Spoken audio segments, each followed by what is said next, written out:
Okay, we're rolling, and on this Tuesday evening, we're tracking a very strong, very powerful earthquake off the east coast of Russia on the Kamchatka Peninsula. This earthquake, 8.8 magnitude.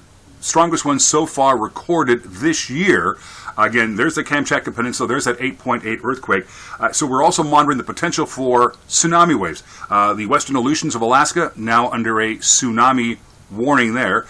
The Alaska Peninsula under a tsunami advisory, as is the entire west coast of the United States under a tsunami advisory. These waves expected, if they do occur, between about 11:45 this evening up to about 11:55 for the Washington and Oregon coastline. Now, a tsunami advisory, this is the description from the National Weather Service, tsunami advisory is modified to include the coastal areas of California, Oregon, Washington, and British Columbia. If you are located in this coastal area, you need to move off the beach and out of harbors and marinas. Tsunami advisory means that a tsunami capable of producing strong currents or waves dangerous to persons in or near the water is expected or already occurring in the area of the advisory.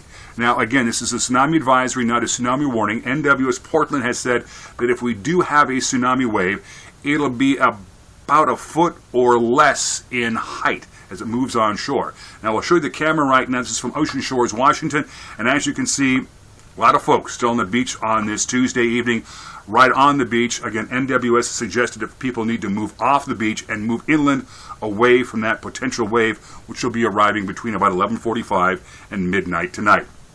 This earthquake, 8.8 magnitude, a very, very strong quake. As I said earlier, strongest quake so far recorded this year. This Kamchatka Peninsula area is prone to earthquakes. They had one back on the 20th, 7.4, 7.5 in magnitude.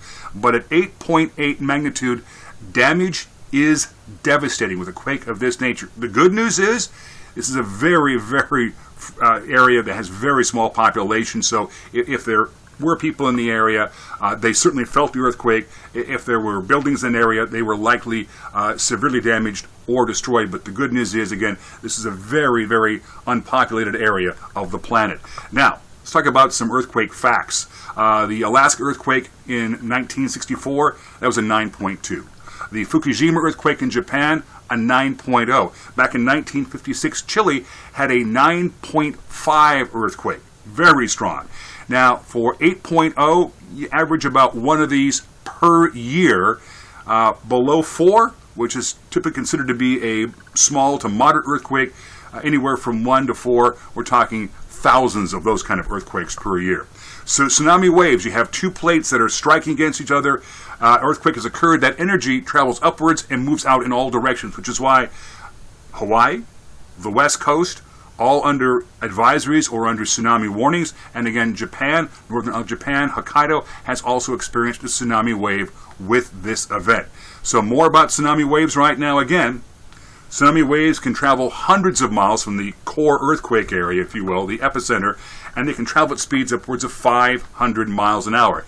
And the height or the strength of the tsunami is controlled by earthquake magnitude, in this case an 8.8 magnitude, the depth of the quake, in this case about 25 miles, and the type of an earthquake, in this case a slip, strike, fault earthquake. So again, we're monitoring the situation. We'll keep an eye on it for you all night long. Join us here tonight at K2 News at 10 on the ARC and also on K2 News at 11 o'clock. In the meantime, stay safe.